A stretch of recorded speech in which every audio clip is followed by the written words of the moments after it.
Hello and welcome to another day in paradise, and welcome to another edition of the Unapologetic Negropian in today's video. Okay, so by now I'm sure you've seen these videos. We are reporting tonight from Ukraine's western capital, Lviv, the West Berlin of the 21st century, if you like.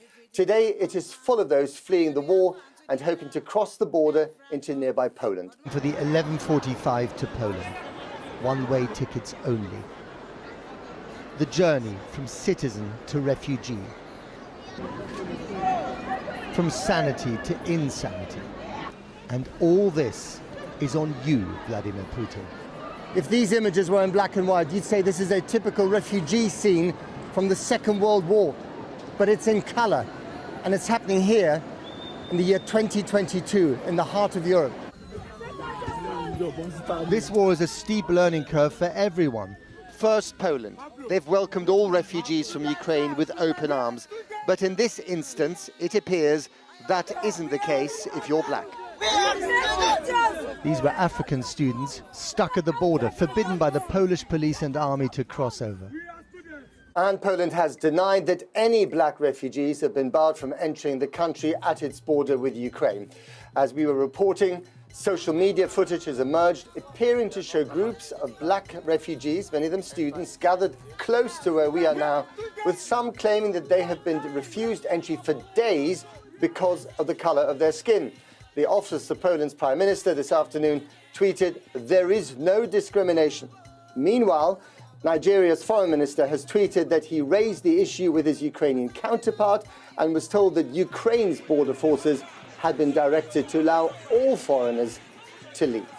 And I just need to tell you that those clips that you just watched, I took them off mainstream television, British mainstream television. Isn't that weird? Just goes to show you that when mainstream media want to show the unfair treatment of black people around the world, they can do it. So we know the who's, the what's, the where's, but I want to today speak about the whys. Why are these people stopping the Africans from going on to their final destination? Back home? Well, in today's video, I'm going to tell you 3 good reasons why that is happening. First, I'm going to ask you to please like, subscribe, share, click the bell notification, and please consider supporting the channel on our Patreon, link in the description. I'm also going to invite you to please follow the Oversight channel, the channel that is there to help you to invest on the African continent both safely and securely. Link also in the description. So before we talk about the 3 reasons, I think it's important for us to show you a map of just what these African students are facing. Here's Ukraine, and you can see that there are multiple countries that border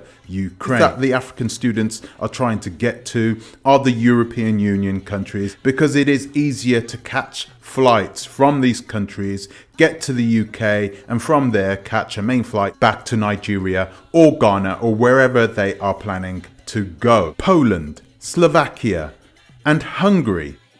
Romania is another country, but it has European Union membership, but not full membership, not at this present moment. You don't get the same privileges, and flights from Romania are not really that good. So it would be better for them to go to one of those other 3 countries, as they are served by airlines much better than any airline serving coming out of Romania. So a lot of them have traveled from Kharkiv even. That's almost 1,000 miles to get to the border. Can you imagine traveling 1,000 miles just to get away from the war, and you've got a bunch of thugs who are stopping you from reaching your final goal because of what? Because of the way you look? This is a great caveat that comes to our first reason why they are not letting them through the border. So the first reason is because of the way they look.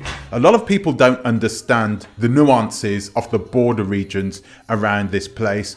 There are still a lot of migrants, some of them economical migrants, who are trying to go westwards, who are trying to get to the United Kingdom and to France and to Sweden and to the Netherlands. That's why I find it quite funny when I see these Polish people who don't want these people coming into their country, and these Slovakians, they're saying, oh, we don't want these people in our country. They don't want to go in your country either. Nobody wants to go to Poland. No one wants to live in Poland. No one wants to live in Slovakia. They are using your country as a transit country. They just want to get through it, okay? The faster, the better. You don't have to worry about it, my Polish and Slovakian friends. They want to get in and get out as quick as possible. This brings us neatly straight on to number 2. Of course, racism. These guys are racist, of course, but not in a way that you might think, okay? Well, we're going to get onto that one later because they are racist in that kind of a way as well. But these guys see them as being different. There is something that you guys need to recognize, especially a lot of these people on social media about the racism. But I truly don't believe there is anything wrong with what they are doing. Allow me to explain. Okay, so you've got the countries of Poland, Belarus, Ukraine, Slovakia, Slovenia. What is one thing that they all have in common? Okay, a lot of you guys are going to say they are all of the same race. Yes, they are all of the same race, but not the white race.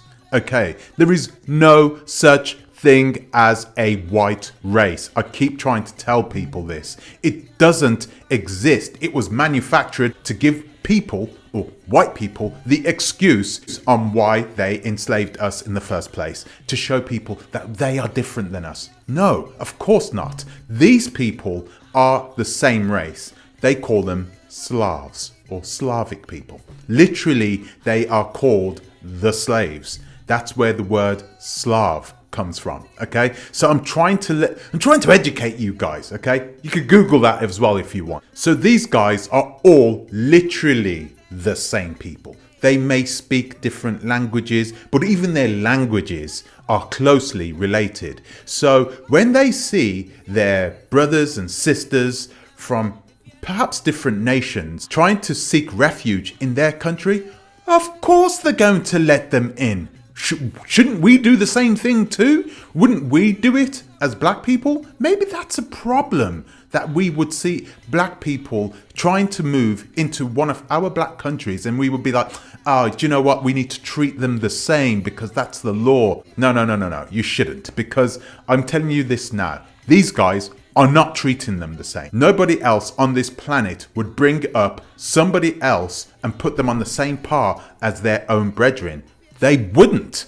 It just seems to be us. We seem to be, I don't know whether it's ignorance or stupidity, but we just seem to see the world in black and white. Now this brings us on to our last reason. Of course these guys are racist. There are a lot of people who call themselves neo-Nazis. They are fascists. They are racists amongst these people in the Ukraine. If you've watched the last 2 videos that I've done about the Ukraine, you will know this. The last time I went to the Ukraine, I stumbled on a far right-wing rally that was happening right there in Maidan Square.